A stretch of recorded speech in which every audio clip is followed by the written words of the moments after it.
Review code provided by Thunderful Games.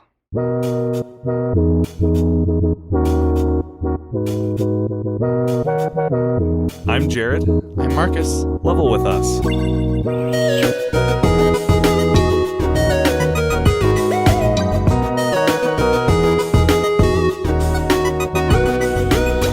Hello and welcome to Level with Us, the show where we have a cozy video game discussion every week. This week we are talking about Curse to Golf, which is an indie roguelike. We played it on the Nintendo Switch, and it was developed by Chuhai Labs. So their publisher, Thunderful Games, was very kind and gave us a review code. So we're here to kind of share our thoughts, go through our usual segments, and we also have a new little segment at the end of today. So look forward to that. Stick around. Yeah. So Curse to Golf, as you might imagine, is a golf game. It's a 2D side-scroller. It's kind of a platformer in some ways, where you progress through these massive stages by hitting a golf ball through these winding paths. There's lots of hazards, and there's also a limit to how many times you can take a shot.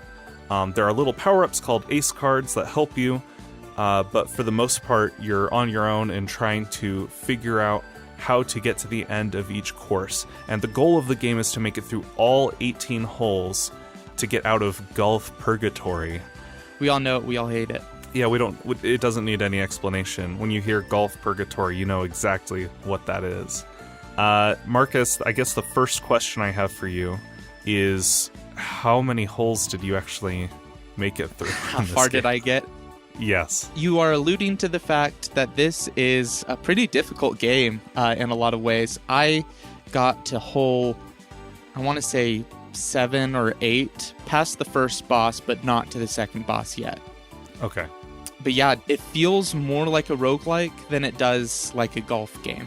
And I think there are a few reasons for that. I think it's what they're going for. For example, those ace cards that you were talking about, I thought of them as like power-ups at first, but then I was like, no, these are like essential tools. Like you have to use them very deliberately, and even like hoard them very deliberately when you know that a boss battle is coming up. Yeah, I made it to the second boss, but not past that. The difficulty is brutal. Like, I died so many times. And, you know, I wanted to beat the game, because I always try to beat the game before we talk about it on the show. But in this case, like, I still have a good feel for it. Just didn't make it that far. So the structure works well. I think it works as a roguelike. I just kind of had to adjust my expectations when I started playing it. I actually didn't know going into this that it was a roguelike. I actually thought this was a series of levels that you progress through one at a time until you beat them all. And I thought maybe you get more powerful over time, maybe you get some power-ups. And that's true. If you beat a boss, you do gain a perk, which makes future runs a little bit easier, which I appreciated. But other than that, there's no progression. You are reset from the start of the game. And it takes a while. Like, you really have to commit to playing this game, because 18 holes is going to set you back a few hours. I personally wish it was a little easier. Mm-hmm. I'm all for difficult games, but like, it still needs to be accessible in some ways, if that makes sense. Like Hades, because of the story, you're okay dying as frequently as you do. It keeps encouraging you to keep going, and also it's making you more powerful. It's giving you perks. It's giving you characters to talk to keep you going. In this game, it just felt like my heart was being ripped out of my chest every time I missed one little shot. Yeah. So I will admit I was frustrated a few times. But like, I think this is what they wanted to make. They wanted to make a really difficult roguelike. So in that respect, they succeeded. Yeah, and I think that frustration is also pretty authentic to the sport of golf as well. So it has that going for it. It's so authentic. Yeah, which... I guess I already said that it's more roguelike than golf game, but another thing that I was just reminded of is I feel like it kind of borrowed principles from golf games. For example, like, it works off of the schema you would already know. Like, if the ball goes in water, you restart from where you were. If the ball hits a bunker, you stay where you are, but you have to use, a wedge instead of a driver. Like, that's all golf logic. Right. But then some of it is, like, kind of different golf logic, or expands past the golf theming. For example, a major part of this game is you're trying to hit little idols that give you plus however many shots. So instead of trying to hit under par, you're trying to collect enough shots to have enough shots to get to the end of the hole. So it's got like this kind of unique vibe that doesn't quite fit with other games in that genre. I thought it was kind of interesting to see how they combined the things that were familiar with some other aspects that were probably necessary for them to make golf into a roguelike game. Yeah, the premise works so well, it just instantly clicks how the game works. I'm surprised that no one has made a game like this before. The presentation was also really nice. I think the pixel art is lovely.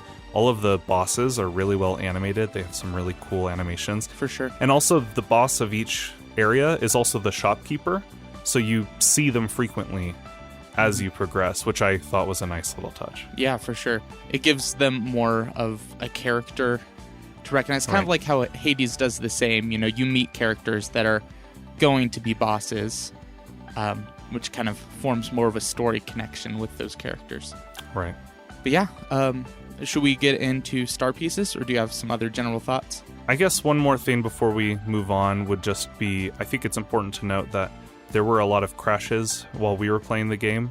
Marcus and I both experienced a lot of crashes during the first boss, which was a little aggravating, especially when I got close to beating him. But as of this recording, there was a recent patch that stabilizes a bunch of those crashes, so it's nice to know that that was addressed. Yeah, brutal game overall, but the gameplay I think is solid. Let's move on to star pieces. This is where we talk about a cool little detail or something we liked about the game, and I'm bringing this back once again to just the tiniest little detail I could find. And this was pointed out to me by Mariah, but there's some lovely background art in the game. And in the first area, there's a moon that hangs in the sky, and it's a golf ball. It's covered in dimples. The moon is a golf ball. I love that. That's my star piece. Everything's a golf ball or related to golf in Golf Purgatory. It's so great. What's your star piece? My star piece is I enjoyed the mechanic of adding spin to your shot. What it is while the ball is flying through the air, you're tapping the direction that you want it to spin when it lands. And there was something really satisfying about like spinning it a ton and just seeing the ball like after it lands hop backwards and stuff like that. It made you feel like you had more control, even though it was difficult to like get it to spin exactly as far or as not far as you want it to. It was nice that it felt like there was another aspect of skill through being able to spin it. And I also liked how the UI at the bottom of the screen shows the ball turning in the direction that you're spinning it. That was nice when they added that mechanic in, because by and large you don't have a lot of control over where the ball goes. Like, you can set the distance and power, but the screen is not zoomed out far enough that you'll see exactly where it's going to land all the time, unless it's a short shot. Right. So I like that they give you just a little bit of control to line up a shot, and there were certainly lots of shots where I got this close to the hole, and because I could spin it, I made it in. Right. By the same token, sometimes I got greedy, and after the ball landed, I was like, yeah, spin it forward a little bit, and then it plopped in water, and then I had to redo the shot. It was inevitable that I would compare this to Golf Story. That's another indie game about golfs. About golfs, the golfs, you know? And I love it. And it's top-down. I think it works so well. They basically take golf and put it in every scenario you can imagine. But even in that game, you don't have full control over the ball. You can plan out your shot and take spin and the wind into account, but you can't do anything. Once you've hit it, it's completely out of your control. So at least in this game, that helped it feel more like a platformer. Right. But for every star piece, there is also a quick jab. And jab. This is where we complain about something minor. So mine this week is, at the very end of each course, it will tally up the shots you made. And it puts it in a little scorecard for you. And the less shots you take, the better your score on the leaderboards online will be. But when it's ticking up the number shifts around a little bit, and you can see like the edges of it kind of clip into the golf ball behind it, if that makes sense. So instead of them putting a transparent, like a number with a transparent background over a golf ball. It's like they put a number on a golf ball and then put up different pictures of the golf ball. Does that make any sense at all? Yeah, actually. You can see the little edges of the number, like clipping through the image behind there it. There are some graphic design errors in that instance. Cool. So, sorry, I'm trying to validate you. Yeah. Yeah, no, I appreciate it. I wanted to make sure I'm not crazy. No, you're not. In fact, that was something I considered being my quick jab. I noticed that as well. Well, I also consider having the quick jab be the fact that it would crash on that first boss until they released a patch. But that, again, is not a quick jab, more of a game-breaking bug that needed to be fixed. And they did. So I think my quick jab will be just something that we already mentioned, but the fact that it is zoomed in so close to your little golf guy, I think arbitrarily makes it more difficult. And again, I think that was probably an intentional choice on their part. They wanted some aspect of like the shooting a ball and not exactly knowing. You're like, I know that there's water over there, but I think I'm good. And then shooting it over and realize, oh, nope, no, I definitely wasn't. So I think that it does the zoom in, so you have to even more strategically like look around before you shoot and decide what power-ups you want to equip just in case.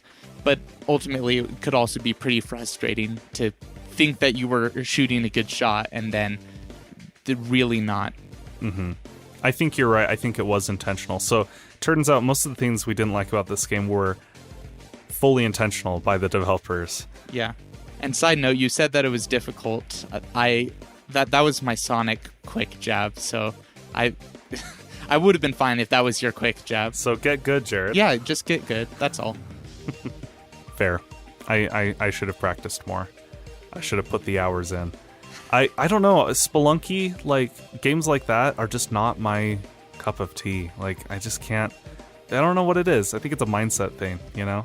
Maybe I have to like the core gameplay so much that it doesn't bug me to die and lose all my progress. I don't know. It just kills me. I think it depends on if the joy of the game is in the journey or the destination, you know? Like, kind of like you were saying with, I was about to say Hercules, with Hades. You talked about the elements that make it fun from the very first time you play it, so you don't feel like a constant failure. You feel like you're getting better every time. Yeah, you're right. That brings us to our final segment about the game, which is Who's the Fake Fan? Fake fan? This is where we try and stump each other with nerdy trivia questions, and I've been going first with all the other segments, so Marcus, the floor is yours. You said it has to be about the game? I don't remember that stipulation. Well, it doesn't... Yes. Golf. You love it. Maybe you don't love it.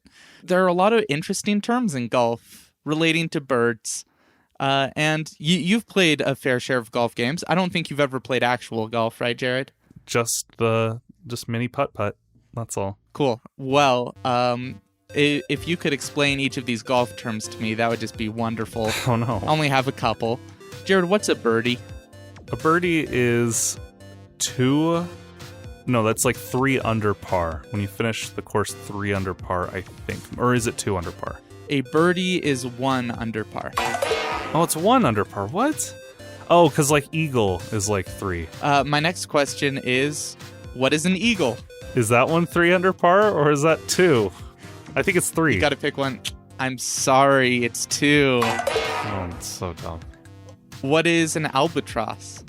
I'm trying to remember because I did learn these when I played Golf Story. Well, like when you go over, it's like bogey, triple bogey. Mm-hmm. Is albatross when it like goes completely off the course?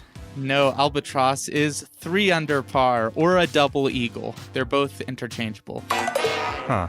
Okay. What is a condor? 4 under par. You're getting it! You're getting it, Jared! Good job! You should have done them out of sequence. Then that'd really throw me for a loop. Right, but it seemed to throw you for a loop just as hard, the fact that I gave you them all in sequence. Yeah, good job. Finally, what's a falcon? Is it 5 under par, Marcus?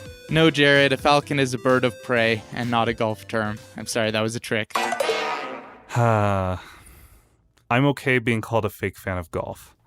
That doesn't bother me in the slightest. You can't be a fake fan if you're not even pretending to be a fan in the first place. Well, that's why I liked Golf Story, is like, I don't like golf, but I like a little sports RPG about it. I don't know. It's something fun about that. They inject a lot of wackiness and zaniness, and I kind of hoped this game would hit the same magic, and I think it did, for the most part.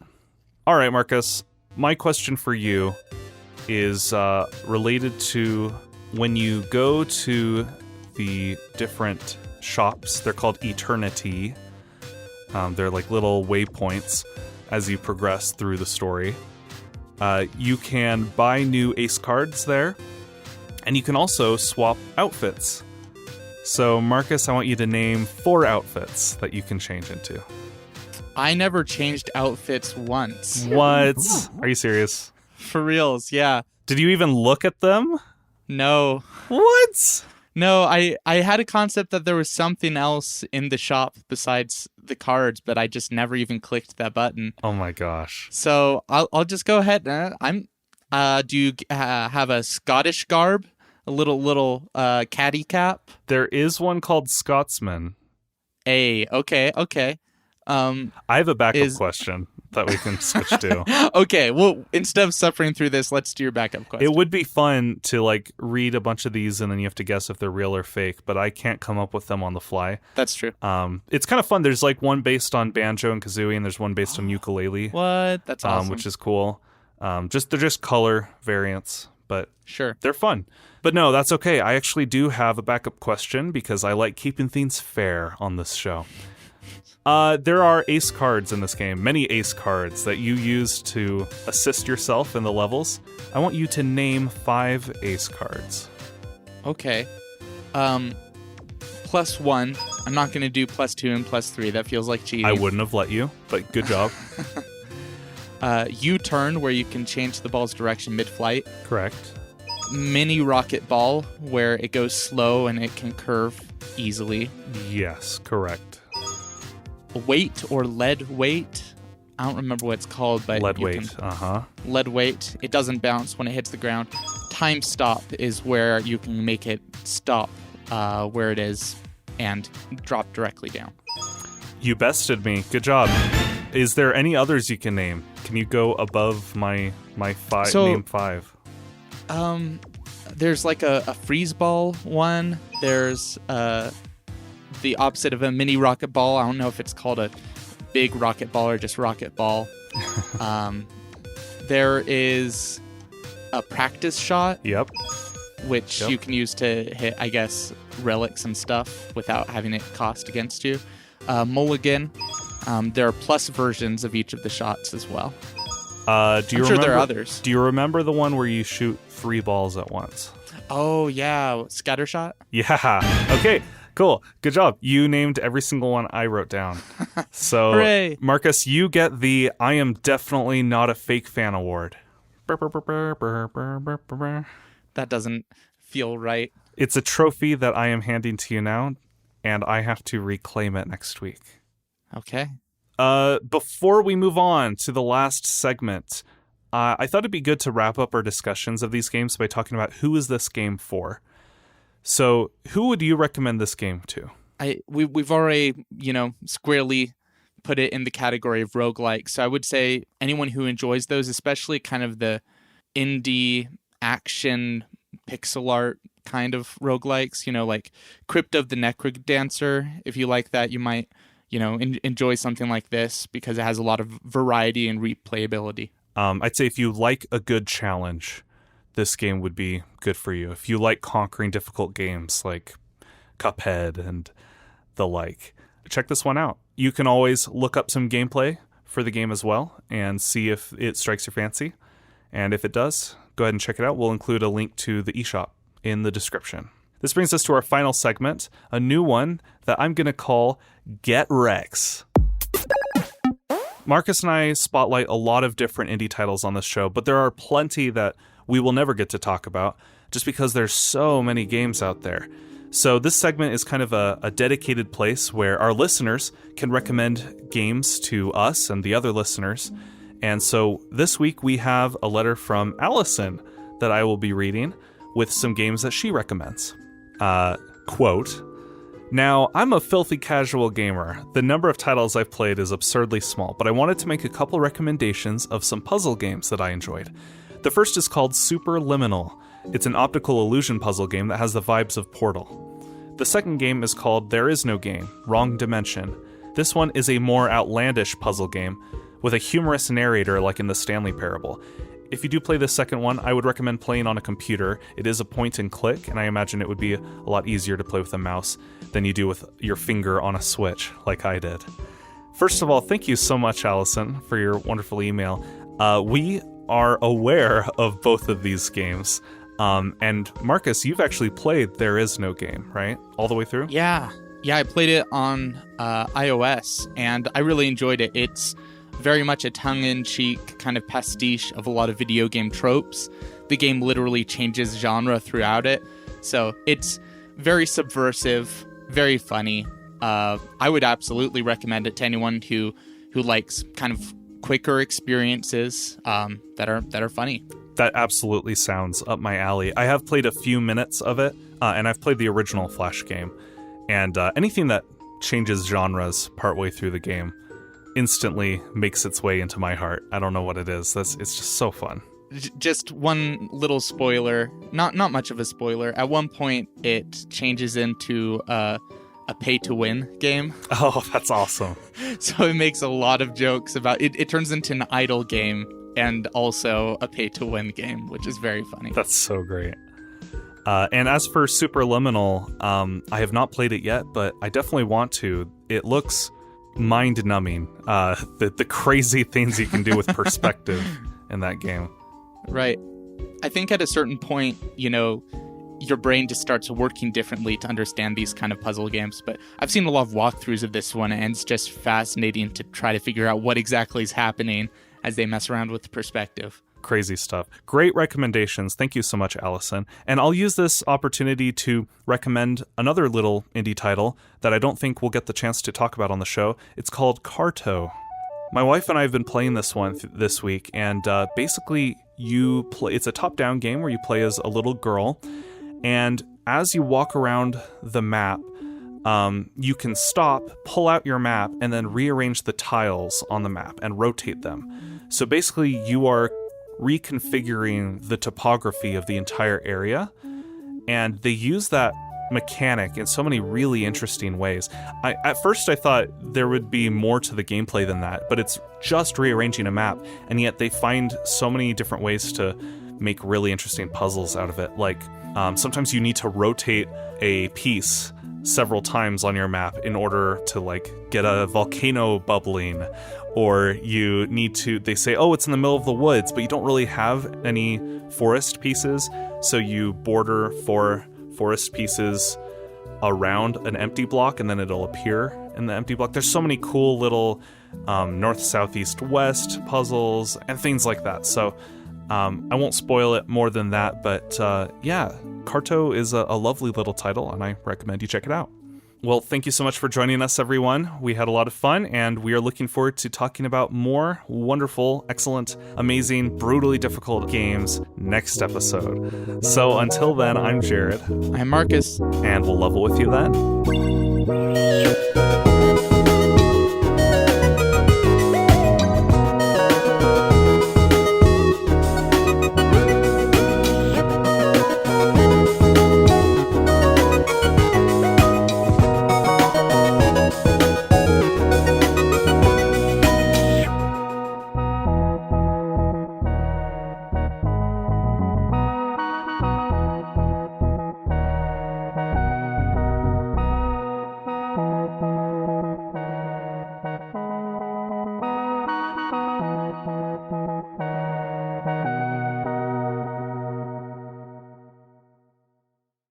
Get Rex. Ha-cha-cha. You need to compose a jingle for me for that. Yeah, something like that. I don't want it too negative sounding. Something like that? No. That was it. Oh. Exactly that.